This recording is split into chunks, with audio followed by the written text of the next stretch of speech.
Пратениците од помалите политички партии од власт и од опозицијата се обединија кревајќи го гласот за промена на изборниот законник. Нивниот број не е мал, 34. Со законските измени кои ги подготвуваат бараат Македонија да биде една изборна единица со пропорционален модел на гласање и укинување на финансирањето на политичките партии. Не сакаат повеќе да бидат приврзок на големите партии, да зависат од нив, да гласат понекогаш и против својата волја. Измените ќе бидат тест за СДСМ и ВМРО ДПМН. Доколку не се прифатат, во прашање ќе биде доведено функционирањето на собранието, вели Павле Трајанов.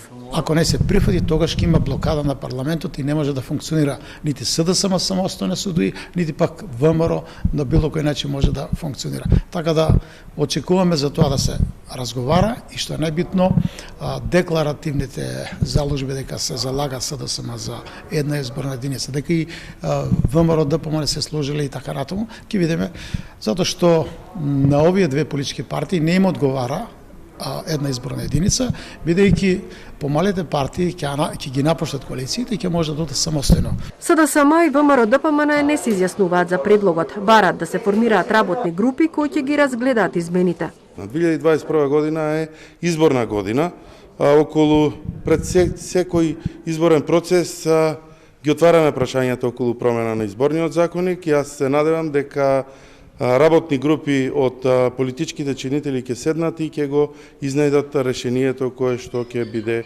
добро за да се одржат тие избори. Отворените листи треба да се размислуваат и можда токму локалните избори се сега да го истестираме тоа.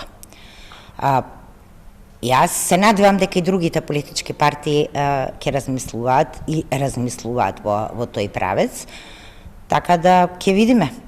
Ни предстои тоа секако. Изборниот модел и натаму останува извор на криза во земјата. Изборниот законник досега е менуван 35 пати. На неколку наврати беа формирани работни групи, но компромис за изборниот модел не се постигна. Со децении се гласа во 6 изборни единици со затворени листи, што ги исклучува шансите на помалите партии или независни кандидати. Отворените листи се само декларативна заложба на партиите кои се на власт, а не се почитуваат ниту долгогодишните препораки на ОПСЕ ОДИХР. Се повикуваат на консензус, но тој секогаш зависи од големите партии на кои не им одговара промена на изборниот модел, со што и натаму се овозможува поставување на автократи во државата.